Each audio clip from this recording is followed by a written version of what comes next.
नमस्कार। Most welcome mission RBSE पर प्रिय विद्यार्थियों, हम बोर्ड एग्जाम्स की प्रिपरेशन कर रहे हैं और हिंदी का आज का हमारा चैप्टर है बादल राग, निराला जी के द्वारा लिखी हुई एक बहुत ही क्रांतिकारी रचना।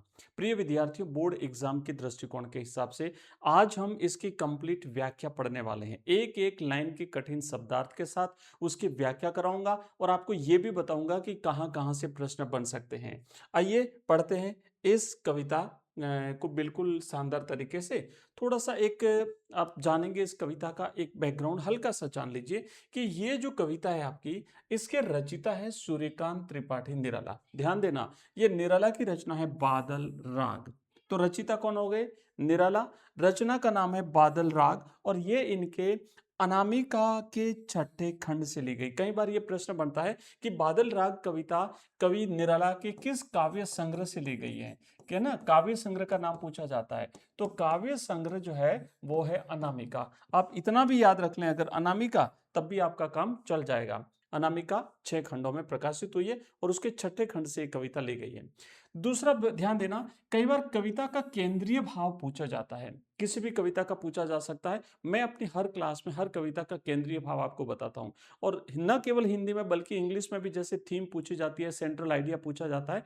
तो बिल्कुल बोर्ड एग्जाम्स के हिसाब से आप पिछले सालों का पेपर उठा के देख लेना, हर साल एक सेंट्रल आइडिया तो जरूर पूछा जाता है या फिर किसी कविता की थीम जरूर पूछी जाती है।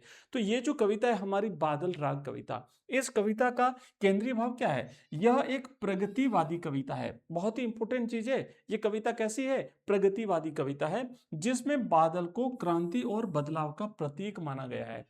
अब दूसरा प्रश्न, ये तो इसकी थीम हो गई, ये तो इसका केंद्रीय भाव हो गया, सेंट्रल आइडिया है, इसे याद रखिए। बादल राग कविता निराला की, या फिर ऐसे लिख सकते हैं कि बादल राग कविता छायावादी कवि निराला की एक छायावादी तो हम नहीं कह सकते, आप सीधा ये लिखना कि निराला की एक प्रगतिवादी कविता है और इसमें बादल को क्रांति का प्रतीक माना गया है। ठीक है, अब देखो यहां पे ध्यान दो। एक प्रश्न यहां से यह बनता है कि बादल को किसका प्रतीक माना गया है? तो क्रांति का प्रतीक माना गया है। क्रांति यानी बदलाव का प्रतीक जो है वो माना गया है। अब यहां ध्यान दो, अमीर और शोषक वर्ग क्रांति के आगमन से हमेशा भयभीत रहता है और गरीब और शोषित वर्ग क्रांति से नया जीवन और नव ऊर्जा प्राप्त करता है।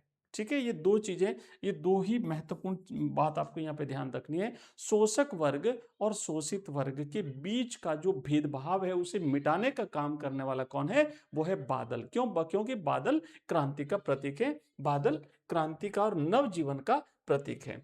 अब शुरू करते हैं पहला पद हमारा। देखो क्या लिखा हुआ है कि तिरती है समीर सागर पर, अस्थिर सुख पर दुख की छाया। कई बार डायरेक्ट पंक्तियां पूछी जाएगी, इस पंक्ति का भावार्थ बताइए, तो मैं आपको भी बहुत शानदार तरीके से बताऊंगा। लिखता है कि तीरती है समीर सागर पर। अब सागर जो है ना, जैसे पानी का सागर होता है, समुद्र होता है। अब यहाँ पे समीर सागर, तो समीर सागर से तात्पर्य हवा के ऊपर। इस हवा के ऊपर कौन तैर रहा है? अस्थिर सुख पर दुख की छाया, जग के दग्ध हृदय पर निर्दय विप्लव की प्लावित माया। अब ध्यान दो, यहां पे कवि बादलों का आह्वान करते हुए कहता है कि हे बादल, तुम हवा रूपी समुद्र पर, समीर सागर, समीर सागर का मतलब होता है हवा रूपी बादल। इस हवा रूपी बादल पर, समुद्र पर, हवा रूपी समुद्र पर इस प्रकार तैर रहे हो जैसे मानव जीवन के अस्थिर सुख, अस्थिर सुख से ज्यादा लंबे समय तक नहीं रहता है ना, कम समय पर रहने वाला सुख, जैसे अस्थिर सुख पर हमेशा दुखों की काली छाया मंडराती रहती है। भाई मानव जीवन में सुख और दुख, सुख और दुख चलते रहते हैं, कभी सुख स्थायी रूप से नहीं चलता, निश्चित रूप से दुख आएगा। तो जिस तरीके से मानव जीवन में असुख जो है, अस्थिर सुख है, उस पर हमेशा दुखों की एक छाया मंडराती रहती है, उसी तरीके से तुम अभी हवा रूपी इस समुद्र पर मंडरा रहे हो। बादल आकाश में तैरते हैं कि नहीं तैरते? अब आगे देखो क्या कहा है। नेक्स्ट क्या कहा है कि जग के दग्ध हृदय पर। जग का दग्ध हृदय का मतलब है संसार में बहुत सारे दुखी लोग हैं, जो गरीब हैं, जो कमजोर हैं, जो किसान वर्ग हैं, जो मजदूर वर्ग हैं, उनका हृदय बहुत दुखी है। तो कवि कहता है कि तुम संसार के जले हुए यानी दग्ध और पीड़ित हृदय पर एक निर्दयी विनाश, विप्लव की बाढ़, यानी क्रांति की बाढ़ लेकर के आओगे तुम, एक विनाश लेकर के आते हो जो हमेशा शोषक वर्ग के लिए भय और शोषितों के लिए नई आशा का प्रतीक है। अब जब क्रांति होगी, एक नया विप्लव होगा, तो उसमें जो शोषक वर्ग है उनका नाश होगा और जो शोषित वर्ग है, जो पीड़ित वर्ग है, उनका उनका भला होगा, उनका हित होगा। तो इसलिए कवि ने कहा है कि जग के इस दग्ध हृदय पर, इस दुखी पीड़ित हृदय पर तुम निर्दयी विप्लव लेकर के आते हो, एक बाढ़ लेकर के आते हो, और इसमें क्या होता है कि जो शोषक वर्ग है वो भयभीत हो जाता है और जो शोषित वर्ग है उनको एक नई आशा जागृत होती है। थोड़ा सा आप समझिए, बहुत अच्छे तरीके से आपको ये कविता समझ में आ जाएगी। अगला देखो, नेक्स्ट पद क्या है।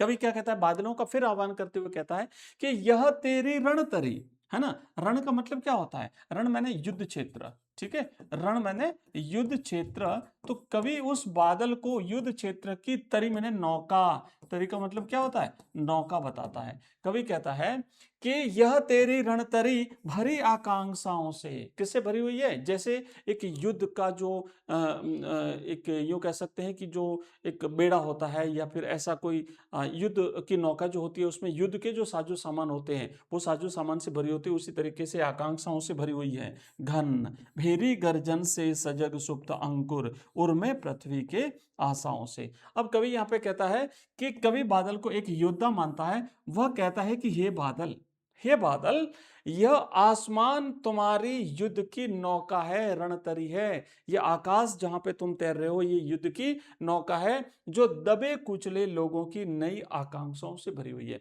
अब लोगों को आशा बंधी है, जैसे ही आकाशमान में बादल दिखाई देते हैं, जो दबे कुचले लोग हैं, जो मजदूर वर्ग हैं, जो किसान वर्ग हैं, उनको एक आशा जागृत होती है कि बारिश होगी, एक नया सृजन होगा।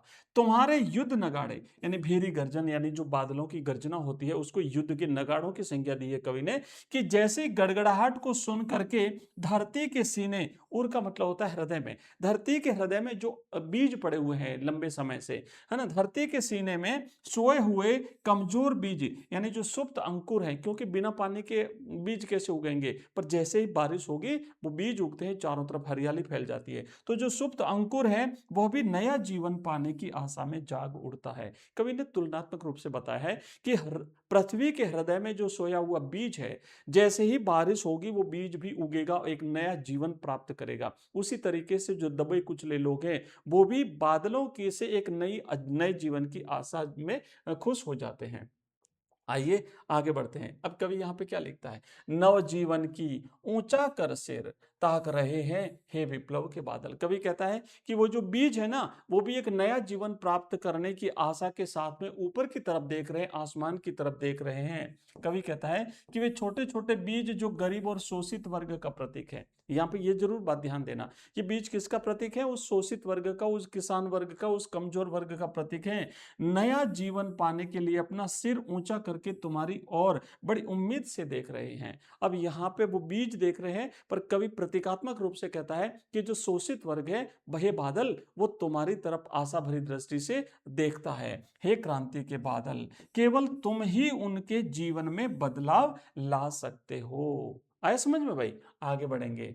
चलो नेक्स्ट देखो, अब ये छोटे छोटे बीज जब बारिश होगी तो उगते हैं ना। यहाँ पर कवि एक बहुत ही शानदार तरीके से कमजोर वर्ग को एक आशा जागृत करने के लिए और उनकी आवाज बुलंद करता है। आगे क्या लिखा हुआ है कि फिर बार बार गर्जन वर्षण है मूसलाधार, हृदय थाम लेता संसार, सुन सुन घोर वज्र होंकार। कवि कहता है कि जब तुम आसमान में बार बार भयंकर गर्जना करते हो, फिर बार बार, है ना, बार बार तुम जब गर्जना करते हो, बादल गरजते हैं और मूसलाधार बारिश करते हैं, है ना, वर्षण है मूसलाधार जब बारिश होती है, तो हृदय थाम लेता संसार, ये संसार डर जाता है और भय से अपना हृदय थाम लेता है। जो तुम्हारी उस भयंकर वज्र हुंकार यानी बिजली की कड़क को सुनकर के सारा संसार डर के मारे अपना कलेजा थाम लेता है, डर के मारे अपना हृदय थाम लेता है। तुम इतने विनाशकारी हो, तुम इतने ऊर्जा से भरे हुए हो। आगे कवि कहता है, असनीपात से सापित, असनीपात से सापित उन्नत सत सतवीर, छत विक्षत हत अचल शरीर, गगन स्पर्शी स्पर्धा धीर। अब यहां ध्यान देना, कवि कहता है कि तुम्हारी बिजली गिरने से, असनीपात का मतलब होता है बिजली का गिरना, बादलों का आह्वान करते हुए कहता है, या बादलों को संबोधित करते हुए कह रहा है कि तुम्हारे बिजली गिरने से यानी असनीपात से सैकड़ों ऊंचे और अभिमानी पर्वत, यानी उन्नत जो वीर है ना, यहाँ पे कहा है ना कवि असनीपात से शापित, मतलब तुम्हारे श्राप से, तुम्हारे इस बिजली गिरने के श्राप से पीड़ित होकर के सत सत वीर जो है वो क्या हो जाते हैं, उन्नत वीर, उसी तरह छत विक्षत होकर जमीन पर गिर जाते हैं, जैसे युद्ध में बड़े बड़े घमंडी योद्धा मारे जाते हैं, है ना। जैसे अचल शरीर गगन स्पर्शी स्पर्धाधीर, बड़े बड़े वीर जो बड़े बड़े ऊंचे अपने आप को महान कहलाने वाले वीर भी युद्ध भूमि में जो है वो धराशायी हो जाते हैं, उसी तरीके से जो है वो छत विक्षत होकर के जमीन पर गिर जाते हैं।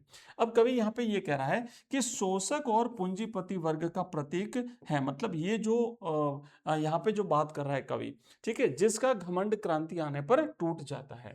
आइए आगे बढ़ते हैं। नेक्स्ट कवि क्या कहता है, हंसते हैं छोटे पौधे लघु भार। अब यहां से प्रश्न आता है कि यहाँ पे छोटे पौधे किसे कहा गया है, और छोटे पौधे जब क्रांति होती है, जैसे मान लो बाढ़ आती, तूफान आता है, तो तूफान में जो छोटे छोटे पौधे होते हैं ना, उनको कोई नुकसान नहीं होता, वो लुढ़क जाते हैं, बस कोमल होते हैं, लुढ़क जाते हैं नीचे, पर जो बड़े बड़े पेड़ होते हैं वो उस आंधी तूफान में धड़ाम से नीचे गिर जाते हैं। तो कवि कह रहा है कि हंसते हैं छोटे पौधे लघु भार, शस्य अपार हिल हिल खिल खिल हाथ हिलाते तुझे बुलाते, विप्लव रव से छोटे ही शोभा पाते। प्यारे बच्चों ये लाइन जरूर याद कर लेना, विप्लव रव से छोटे ही शोभा पाते। अब कवि कह रहा है कि बड़े पहाड़ों के विपरीत क्रांति के इस शोर में जब विप्लव रव होगा, विप्लव रव में क्रांति का जो ये घोर घनघोर आवाज होगी, क्रांति के शोर होगा, उस घनघोर आवाज में छोटे छोटे पौधे जो है वो प्रसन्न होते हैं। लघु भार का मतलब होता है छोटे भार वाले पौधे, छोटे छोटे जो पौधे होते हैं वो प्रसन्न होते हैं। इसी तरीके से जब क्रांति होती है तो छोटे पौधे जो है वो एक शोषक वर्ग का प्रतीक है, जो कमजोर तबका होता है उनको कोई नुकसान नहीं होता है, वो उल्टा खुश होते हैं। हे वे हिल हिल कर और खिल खिल कर हंसते हैं, कौन, छोटे छोटे पौधे, वे हवा में अपने पत्ते रूपी हाथ हिलाकर तुम्हें बुलाते हैं, बादलों का आह्वान करते हैं, आइए आइए बरसिए, तेज चलाइए हवा अपनी। तात्पर्य यह है कि जब भी क्रांति आती है तो उसका सबसे अधिक लाभ छोटे और आम आदमी को ही मिलता है, और सबसे ज्यादा नुकसान शक्तिशाली पूंजीपति और शोषक वर्ग का होता है। आगे कवि कहता है, अट्टालिका नहीं है रे आतंक भवन। अब जो ऊंचे ऊंचे भवन है उन शोषक वर्ग पूंजीपतियों के, वो अट्टालिका नहीं है, बल्कि वो क्या है, कवि उनको आतंक भवन मानता है। सदा पंख पर ही होता जल विप्लव प्लावन, क्षुद्र प्रफुल्ल जलज से सदा छलकता नीर। अब कवि यहाँ पे कहता है कि पूंजीपतियों की और उन जो बड़े बड़े लोगों की जो ऊंची ऊंची इमारतें हैं, हवेलियां हैं, वो अट्टालिकाएं केवल रहने के घर नहीं है, बल्कि गरीबों को डराने वाले आतंक भवन हैं। ये गरीबों को डराते हैं, उनका खून चूसते हैं। विनाश की बाढ़ यानी विप्लव हमेशा कीचड़ पर ही आता है।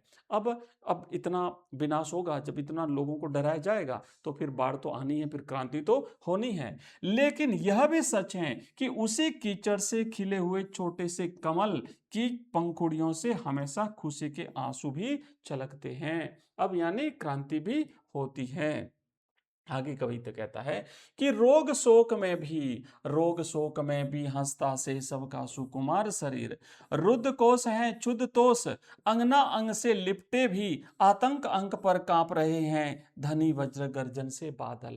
अब कवि क्या कहता है, कवि उन अच्छा, रोग शोक में भी हंसता है। कवि कहता है कि जैसे मान लो छोटा बच्चा होता है, अगर वो बीमार है, वो अगर बुखार से तड़प रहा है ना, तब भी वो हंसता है, तब भी वो खुश रहता है। जैसे ही थोड़ी देर होती है बुखार उसको उतरता है ना, ठीक हो जाता है। पर बड़े बड़े लोग जिनको बुखार आता है वो 5-5 दिन तक जो है वो परेशान रहते हैं, है ना, बड़े भय एक प्रकार से दर्द से कराते रहते हैं। तो कवि कहता है कि रोग शोक में भी हंसता है शैशव का सुकुमार शरीर, छोटा बच्चा बीमारी में भी हंसता खुशता रहता है। इसी तरीके से जब क्रांति होती है ना, तो जो छोटे लोग हैं, आम लोग हैं, आम आदमी जो है वो हमेशा खुश रहता है। आगे कवि कहता है, रुद्र कोश है क्षुद्र तोष है, पूंजीपतियों के खजाने यानी कोष धन से भरे हुए हैं और बंद है, रुद्ध है। उनके कोष कैसे हैं, बंद है, फिर भी उन्हें संतोष नहीं है, क्षुब्ध तोष। मतलब खजाने भरे हुए हैं, तिजोरियां भरी हुई है, फिर भी उन्हें संतोष नहीं है, फिर भी उनका शोषण करते जा रहे हैं। क्रांति की गर्जना सुनकर के ये अमीर लोग अपनी सुंदर पत्नियों के अंगों से लिपटे होने के बावजूद डर रहे हैं, कांप रहे हैं, भय से पीड़ित हैं, भयभीत हो रहे हैं। अब आगे कवि क्या कहता है, ध्यान से सुनो कि जीर्ण बाहु है, सिर न शरीर, तुझे बुलाता कृषक अधीर, हे विप्लव के वीर। बादल का आह्वान करते हुए कवि कहता है, हे विप्लव, हे क्रांति के वीर, हे क्रांति के योद्धा बादल। दूसरी ओर एक तरफ तो वो पूंजीपतियों की बात करी कि पूंजीपतियों के पास धन है लेकिन फिर भी उनको संतोष नहीं है, और जब क्रांति होती है तो अपनी अपनी स्त्रियों से लिपटे हुए हैं, फिर भी डर रहे हैं कि अब हमारा नुकसान होगा। दूसरी तरफ समाज का वह शोषित किसान है, कृषक वर्ग है, जिसकी भुजाएं कमजोर हो गई है। मेहनत करते करते, ये आतंक सहते सहते उनके बाहु जीर्ण हो गए, बाहु मैंने भुजाएं जीर्ण हो गई हैं, और उनके शरीर दुबले पतले हो गए हैं, और शरीर सूख करके जर्जर शीर्ण हो चुका है। वह बड़ी बेसब्री से तुम्हें पुकार रहा है। अब ये बादल, ये विप्लव के वीर, वो अधीर होकर के तुम्हारा आह्वान कर रहा है। चूस लिया है उसका सार, हाड़ मात्र ही है आधार। इन पूंजीपतियों ने, इन शोषक वर्ग ने उन आम आदमी का, उन किसान का, मजदूर का, दलित का पूरा जो सार था वो चूस लिया है। उन लोगों का, शोषकों ने उनका खून चूस लिया है, और अब तो वह केवल हड्डियों का ढांचा मात्र रह गया है ना, हाड़ मात्र रह गया है। हे जीवन रूपी विशाल समुद्र बादल, हे जीवन के पारावार। जी हाँ, बादल को जीवन के पारावार कहा है। यहाँ से प्रश्न बन सकता है कि बादल को जीवन का पारावार क्यों कहा है। भाई बादल जीवन देने वाला है, एक नया जीवन, एक नया सृजन करने वाला है, और इसलिए कवि कहता है कि हे जीवन रूपी विशाल समुद्र बादल, अब तुम ही क्रांति करके इस गरीब किसान की रक्षा कर सकते हो, और करो, और करो। कवि बादल का आह्वान इस रूप में करता है। आगे लिख, हाँ अब देखो, बस ठीक है। तो ये हमारी कविता थी, और अब इसके प्रश्न स्टार्ट होते हैं। तो प्रश्न के लिए मैं आपको अलग एक क्लास लेकर के आऊंगा आपके लिए। मैं आपको बताना चाहता हूं कि हमारे जो कंप्लीट जितने भी चैप्टर्स हैं, ये आपको हमारे ऐप में इसका कंप्लीट नोट्स मिल जाएगा, वहां पे टेस्ट सीरीज मिल जाएगी आपको, वहां पे कंप्लीट सारी चीजें, बोर्ड एग्जाम्स के लिए प्रश्न आंसर सब कुछ मिल जाएगा। लिंक इस वीडियो के डिस्क्रिप्शन, आप हमारे व्हाट्सएप ग्रुप, टेलीग्राम चैनल को ज्वाइन कर दीजिए, और हर सब्जेक्ट को हम इस तरीके से पढ़ते रहेंगे। बिल्कुल आते हैं अगली क्लास में, तब तक आप ऐसे ही पढ़ते रहिए, आगे बढ़ते रहिए।